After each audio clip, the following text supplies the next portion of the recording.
नमस्कार, न्यूज 18 मध्य प्रदेश छत्तीसगढ़ देख रहे हैं आप और मैं हूं आपके साथ प्रशांत। बहुत महत्वपूर्ण यहां पर आज जो विषय है, जो मसला है वो बहुत अहम है। कृषि बिल, 3 कृषि बिल पास हुए संसद में और इन 3 कृषि बिलों पर अब सियासत शुरू हो गई है। न केवल दूसरे राज्यों में, पंजाब और हरियाणा में सबसे ज्यादा इस मसले को उठाया गया, बल्कि अब मध्य प्रदेश में भी इस पर सियासत शुरू हो चुकी है। कांग्रेस के लिहाज से ये तीनों बिल किसान विरोधी हैं, किसानों को नुकसान पहुंचाने वाले हैं। किसानों की फसल भविष्य में एमएसपी पर जो खरीदी जाती है उस व्यवस्था को खत्म कर दिया जाएगा, ध्वस्त कर दिया जाएगा। लेकिन दूसरी तरफ लगातार ये दावा किया जा रहा है सरकार की तरफ से, केंद्र की तरफ से, मध्य प्रदेश की सरकार की तरफ से कि जो पहले की व्यवस्थाएं हैं वो हर हाल में लागू रहेंगी, हर हाल में चालू रहेंगी। यानी कि उन व्यवस्थाओं में किसी भी तरह का कोई बदलाव फिलहाल नहीं आने वाला है, भविष्य में भी नहीं आने वाला है। किसानों को किसी भी तरह की कोई चिंता करने की जरूरत नहीं है और ये भरोसा हर रोज दिला रहे हैं सीएम शिवराज सिंह चौहान। किसानों से बात कर रहे हैं, किसानों से चर्चा कर रहे हैं, हितग्राहियों से बात कर रहे हैं। यहां तक कि पीएम नरेंद्र मोदी जब भी चाहे भारतीय जनता पार्टी के कार्यकर्ताओं से बात करें या संवाद करें लोगों से, तब भी वो एक भरोसा बार बार देते हैं कि मंडी व्यवस्था हर हाल में जारी रहेगी, मंडी व्यवस्था में कोई बदलाव नहीं होगा। एमएसपी भी जो व्यवस्था है वो हमेशा जैसी पहले चली आ रही थी आगे भी चलती रहेगी, उसमें भी किसी तरह का कोई बदलाव नहीं होगा। लेकिन आज एक जो खास बात रही, महत्वपूर्ण बात रही, वो ये कि आज भी शिवराज सिंह चौहान हितग्राहियों से बात कर रहे थे, किसानों से बात कर रहे थे और कृषि बिल पर भी उन्होंने बहुत बेबाकी से, साफगोई से किसानों से चर्चा की और बताया कि कृषि बिल आखिर कैसे किसानों के हित में है। दरअसल कृषि बिलों पर सबसे ज्यादा सवाल पंजाब हरियाणा में ही उठ रहे हैं, लेकिन किसान और कृषि बिल पर मध्य प्रदेश में भी सियासत हो रही है। शिवराज सिंह चौहान कृषि बिल पर लगातार बात कर रहे हैं, बिलों की खूबियां और किसानों को इससे होने वाले फायदे भी बता रहे हैं। सीएम ये भी बताते हैं कि कैसे इन बिलों से किसानों का भविष्य सुधरेगा। साथ ही एक दावा शिवराज सिंह बार बार करते हैं कि फसलों की खरीदी में एमएसपी की व्यवस्था हर हाल में जारी रहेगी। खरीद मंडियां या मंडी व्यवस्था पहले की तरह संचालित होती रहेगी, लेकिन अब किसान के पास विकल्प जरूर होगा। यहां तक कि विपक्ष पर आरोप लगाते हुए सीएम ने फिल्म के देखने के दौरान का एक अनुभव तक किसानों से साझा किया कि कैसे एक शब्द से बखेड़ा खड़ा हो गया और जब उसकी तह में गए तो मामला महज एक खोटी अठन्नी चलने का निकला। इसी से विपक्ष की तुलना भी कर गए शिवराज। हालांकि दूसरी तरफ कांग्रेस की कृषि बिल के विरोध में देशव्यापी अभियान खड़ा करने की कोशिशों की कड़ी में छत्तीसगढ़ सरकार में कैबिनेट मंत्री और कांग्रेस के बड़े नेता टीएस सिंहदेव बाबा आज भोपाल में थे। टीएस सिंहदेव कहते हैं कि संसद में 3 काले कानून पारित हुए हैं। वो कहते हैं कि कृषि बिल में न्यूनतम समर्थन मूल्य शामिल नहीं किया गया। न्यूनतम समर्थन मूल्य नहीं होगा तो किसानों की आत्महत्याएं बढ़ेंगी। इन बिलों से केंद्र का किसानों के प्रति दृष्टिकोण साफ हो गया है।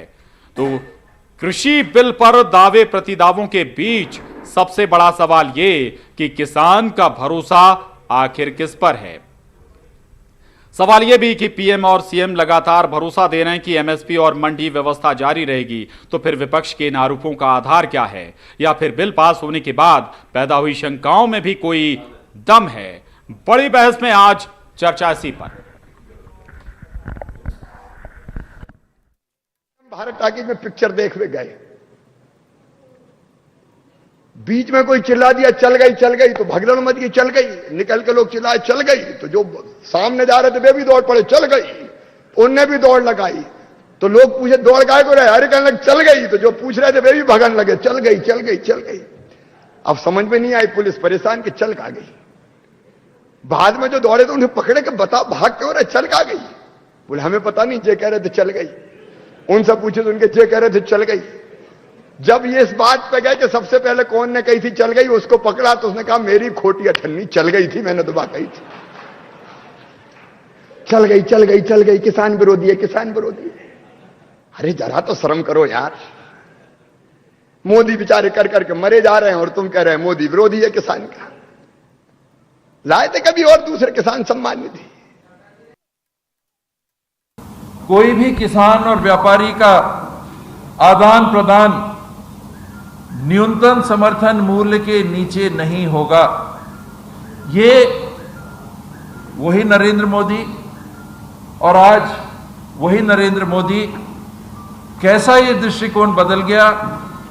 क्या ये कानून किसानों के हित में बनाया जा गया या उन लोगों के हित में बनाया गया जिन्हें हम कॉरपोरेट कहते हैं? तो जहां जीएसटी के माध्यम से अर्थव्यवस्था को जिस तरह से आपने चलाया, 23.9% अगर जीडीपी कम होती है आपकी देखरेख में, उसका प्रभाव केंद्र पे ही नहीं राज्य सरकारों की आमदनी पे भी सीधे पड़ता है।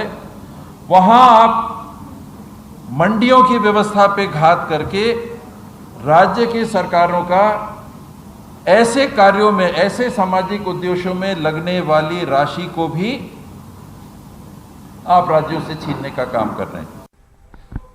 तो 3 कृषि बिल राज्यसभा लोकसभा से पास हो चुके हैं। कांग्रेस लगातार इसका विरोध कर रही है पहले से। इन बिलों के पास होने के पहले से कांग्रेस कई तरह के आरोप भी लगा रही है कि इन बिलों को बनाने से पहले किसानों से ही चर्चा नहीं की गई, यानी कि जिनके को लेकर ये बिल बने हैं उनसे ही बात नहीं की गई, इन पर कोई विचार विमर्श नहीं हुआ, बल्कि केवल बिलों को थोपा जा रहा है और इससे सबसे बड़ा नुकसान किसानों का होगा। हालांकि सीधे तौर पर नकार रही है सरकार। खुद पीएम नरेंद्र मोदी और शिवराज सिंह चौहान लगातार ये दावा कर रहे हैं कि पुरानी व्यवस्थाएं जारी रहेंगी, लेकिन अब किसानों के लिए ज्यादा विकल्प दे दिए गए हैं जिसका फायदा सीधा किसानों को होगा।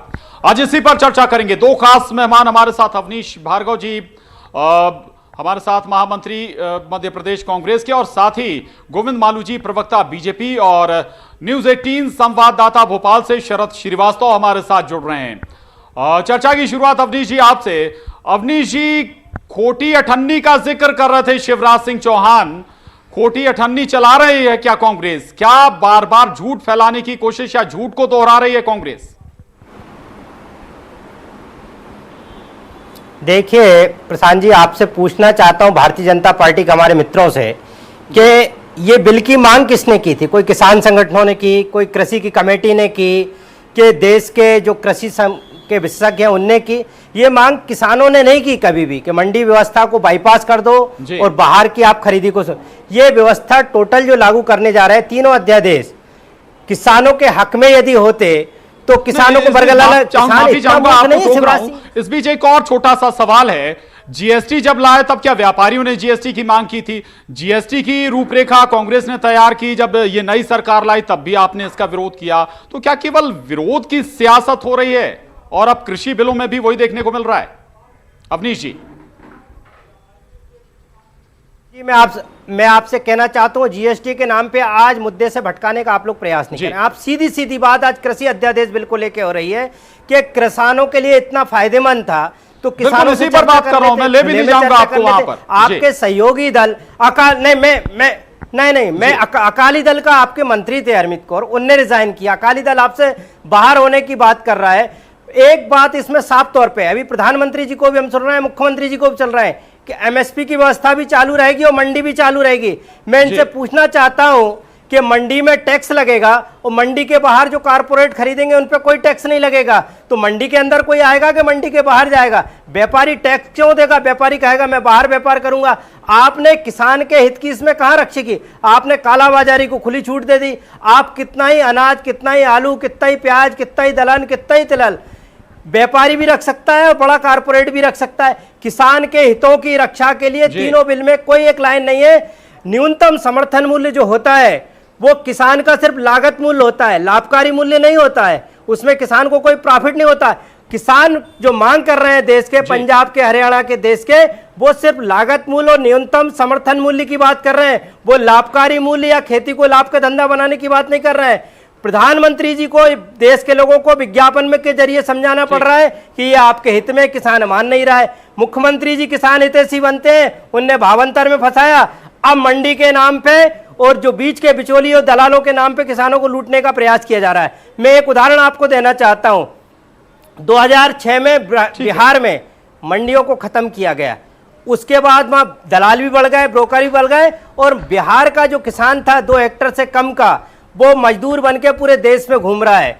चाहे वो कर्नाटक में चले जाओ, मध्य प्रदेश में आ जाओ, उत्तर प्रदेश चले जाओ, जो मजदूर आते हैं वो बिहार के आते हैं, उनकी खेती की व्यवस्था सब ठप हो गई है और उन्हें जो एमएसपी भी नहीं मिल पा रहा है। एमएसपी का मतलब खेती को लाभ का धंधा नहीं है। ठीक है, मैं आपके पास दोबारा आ रहा हूं सर। गोविंद मालू जी भी बने, उनसे आपने बहुत सारी बातें कह दी हैं, उसका जवाब ले लेते हैं। गोविंद मालू जी, एक तो बिहार के मॉडल का जिक्र कर रहे हैं अवनीश भार्गव जी, दूसरी बात एक जो बार बार कांग्रेस कह रही है कि ठीक है आज आप भरोसा दे रहे हैं लेकिन भविष्य में एमएसपी खत्म करने की तैयारी है, मंडी व्यवस्था को खत्म करने की तैयारी है सरकार की। देखिए, कल्पना के घोड़े दौड़ाकर लोगों को डराना, कल्पना के ये जो कागज के शेर, कागज के ये सब नाव जो चलाने की कोशिश कांग्रेस करती है वो किसान समझता है। मुझे तो इनसे ये जवाब चाहिए कि 2019 के आपके घोषणा पत्र में कृषि उत्पाद बाजार समिति एक्ट को ख़त्म करके बिचौलियों और आड़तियों को समाप्त करके जो खरीद बिक्री पर जो प्रतिबंध हैं किसान की उपज की, उसको मुक्त करने की बात आपने कही थी कि नहीं? ये सरकार ने क्या किया है, ये खरीदी बिक्री के जो बैरियर्स हैं उसको तोड़ा है और विश्व के किसी भी बाजार में, भारत ही नहीं विश्व के किसी बाजार में किसान अपनी उपज बेच सकता है। अब ये कारपोरेट की बात कर रहे हैं, अरे भाई जब बाहर जाएगा तो कंपटीशन होगी, जब वहाँ रहेगा अंदर मंडी में तो बिचौली और आड़तियों की पैरवी कर रहे हैं क्या आप? ये जितने भी आंदोलन कर रहे हैं ये बिचौली और आड़ती, जहाँ पर बड़ी संख्या में बड़े सरमाएदार, बड़े पूंजीपति किसान हैं वो लोग कर रहे हैं क्योंकि उनकी दुकान बंद हो रही है।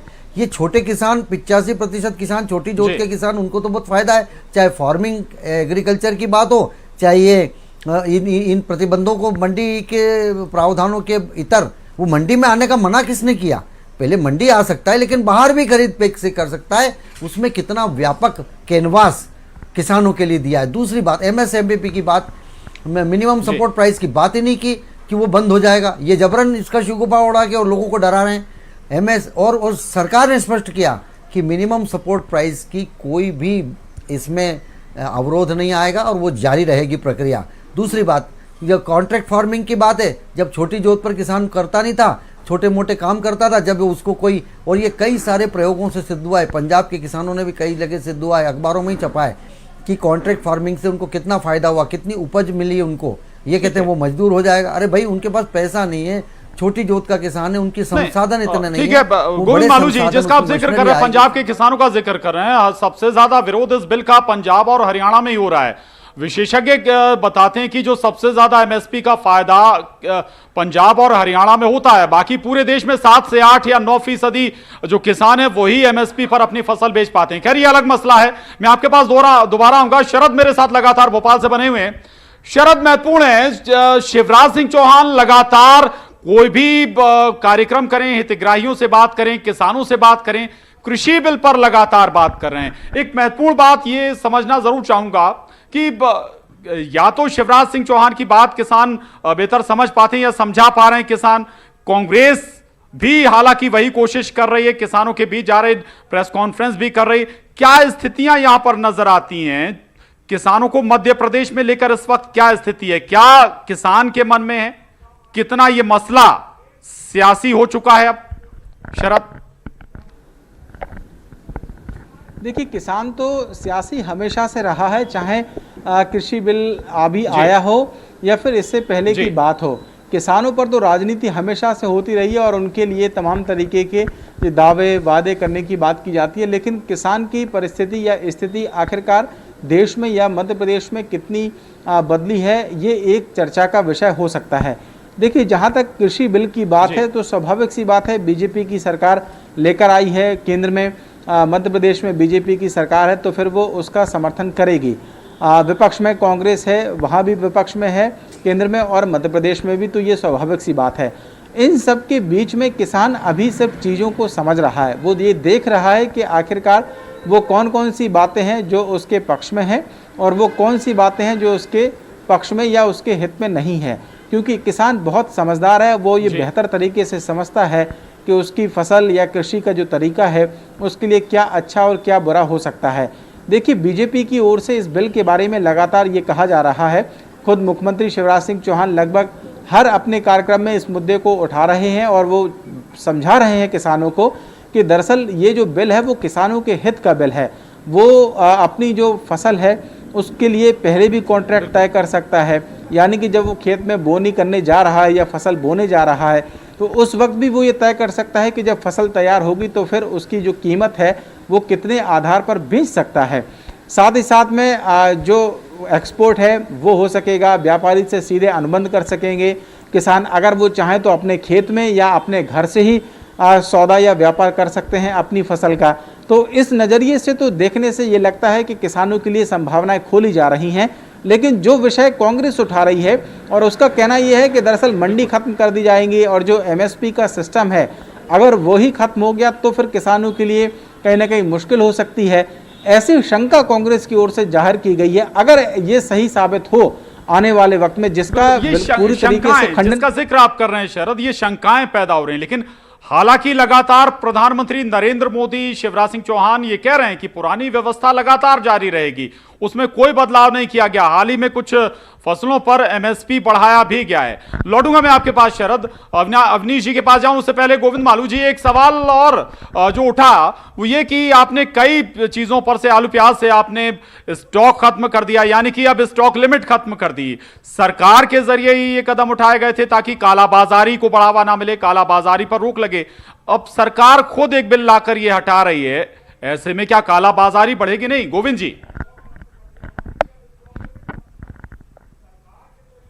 कालाबाजारी न बढ़े, नियंत्रण रहे और लोगों को, उपभोक्ताओं को समुचित खाद्यान्न और अन्य आवश्यक वस्तुएं मिलें, इसके लिए सरकार प्रयास कर रही है। कोई कालाबाजारियों को प्रश्रय देने, आड़तियों, बिचौलियों को, दलालों को प्रश्रय देने के लिए नहीं कर रही है, चाहे रक्षा सौदे के मामले हो चाहे कृषि का मामला हो। ये सरकार ट्रांसपेरेंट सरकार है, पारदर्शी सरकार है। इसने सारे दलालों को, बिचौलियों को और ऐसे लीकेजेस को बंद किया है जो आम जनता तक पहुंचकर केवल 15 पैसे पहुंचाते थे। ये चाहे वो डायरेक्ट बेनिफिट ट्रांसफर की बात हो, डीबीटी की, ये भी इसीलिए हुआ। मनरेगा का पैसा कितना इधर उधर चला जाता था। मैं बहुत सारी बातें इसलिए कर रहा हूं क्योंकि ट्रांसपेरेंट ढंग से लोगों तक उसकी फायदा मिले। फसल बीमा में हमने बहुत सारे परिवर्तन किए आने के बाद, ताकि उसका फसल बीमा का जो समुचित, उसकी जो नुकसान हुआ है उसकी पूरी, उसको उपज का जो नुकसान हुआ उसका पूरा क्षतिपूर्ति मिले। तो देखिए, ये सरकार तो पूरी तरह से ट्रांसपेरेंट, किसानों के हित में, किसान की उपज का दुगना मिले। स्वामीनाथन कमेटी किसके समय की थी? उसके रिकमेंडेशन को किसने लागू किया? सरकार ऐसा नहीं मानते कि ठीक है आप किसानों के, जनता के हित में फैसले ले रहे हैं, लेकिन कई बार उसका वैसा नतीजा नहीं निकला। फसल बीमा भी एक ऐसी ही योजना थी, अब फैसला था। खैर, मैं आपके पास आऊंगा दोबारा। अवनीश जी, आधार क्या है? बड़ा सवाल ये कि आप कह रहे हैं कि ये किसान विरोधी हैं, तीनों बिल, तीनों का जिक्र आप बार बार कर रहे हैं, लेकिन कुछ आधार बताइए साहब, क्योंकि पीएम नरेंद्र मोदी साफ कह रहे हैं पुरानी जिस व्यवस्था को लेकर आप लोग सवाल उठा रहे हैं वो हर हाल में जारी रहने वाली है। हाल ही में कुछ फसलों का एमएसपी भी बढ़ाया गया है। अवनीश जी, देखिए, आप 2 मिनट मेरी बात सुनेंगे तो ये क्यों किसानों के विरोध में है? किसानों ने सबसे पहले हरियाणा से शुरू किया, पंजाब से शुरू किया। आप ये बताइए कि 5 जून को अध्यादेश के द्वारा इस बिल को लागू कराने की बात क्यों हुई? अध्यादेश क्यों के लिए आया? कोरोना काल चल रहा था, इतनी इमरजेंसी क्या थी कि आप अध्यादेश ले आए? अध्यादेश के बाद आप बिल लाए तो कोरोना काल में ऐसे समय में लाए, उनको ध्वनिमत से पारित करा दिया, इनकी कोई जरूरत ही नहीं थी। 2-2 घंटे में आपने बिल पारित करा के पहुंचा दिए। तीसरी बात यह है कि अध्यादेश बहुत अच्छा है, तो आप इसमें मिनिमम सपोर्ट प्राइस का क्लास डाल दो अध्यादेश में कि किसानों को जो न्यूनतम समर्थन मूल्य की व्यवस्था है वो जारी रहेगी। यदि अध्यादेश में डाल दे तो किसानों का आधा तो आशंका दूर हो जाती। दूसरी बात यह है कि आप कह रहे हैं कि पहले किसानों के लिए मार्केट नहीं किया। किसानों के लिए देश में बाजार व्यवस्था पूर्ववत लागू है। किसान स्वतंत्र था, उसकी उपज कहीं भी बेच सकता था, आज भी बेच सकता है, पहले भी बेच सकता था। ये कोई किसान अध्यादेश में लागू नहीं हुआ है। ये सिर्फ कंपनियों को खरीदने का अधिकार नहीं था, उनको लाइसेंस दिए गए कि आप बगैर टैक्स के खरीद लो। बड़े कारपोरेट जो अडानी है, अंबानी है, महिंद्रा है, ऐसे लोगों को खरीदने का किसान को फाउंडेशन कभी नहीं रहा।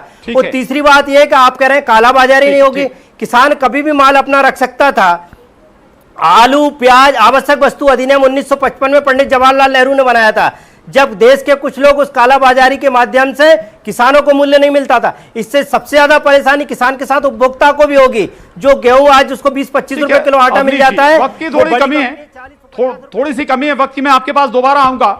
शरद, मेरा आपसे एक सवाल है, मध्य प्रदेश में कृषि बिल को लेकर वो एक्टिविटीज या वो गतिविधियां नजर नहीं आ रही हैं। किसानों के अंदर ऐसा कुछ नजर नहीं आ रहा कि वो उसे लग रहा हो कि ये बिल हमारे पक्ष में नहीं है, विरोध में नहीं है। ये चीजें दो राज्यों सबसे ज्यादा हरियाणा पंजाब में नजर आया। क्या स्थितियां किसानों के लिहाज से भी अलग अलग हैं? एमएसपी मध्य प्रदेश के लिहाज से और जो मंडियों व्यवस्था है, स्वाभाविक है कि लाभ इनका मध्य प्रदेश में भी किसानों को मिलता है। यहां पर ये स्थितियां या ये तस्वीर होने की वजह कुछ अलग नजर आती है क्या आपको? देखिए, ये बात तो है कि उतना विरोध जितना हरियाणा या पंजाब में देखने को मिल रहा है, मध्य प्रदेश में उस पैमाने पर नहीं है। लेकिन हाँ, विरोध की बातें तो सामने आ ही रही हैं, क्योंकि अभी हाल ही में जब विधानसभा का सत्र हुआ 21 तारीख को, तो फिर कई जो संगठन थे, किसान संगठन, उन्होंने विरोध की कोशिश की। हालांकि प्रशासनिक अमले ने उनको इस बात की इजाज़त नहीं दी। तो ये बात तो है कि उतना उस स्तर का विरोध नहीं है। लेकिन हाँ, कांग्रेस की ओर से लगातार ये बात उठाई जा रही है, किसानों के बीच में भी जाए जा रहे। कांग्रेस ने ये ऐलान भी किया है कि वो किसानों के बीच में जाकर ये बताएगी कि ये बिल किस तरीके से और क्यों उनके हितों के खिलाफ में है।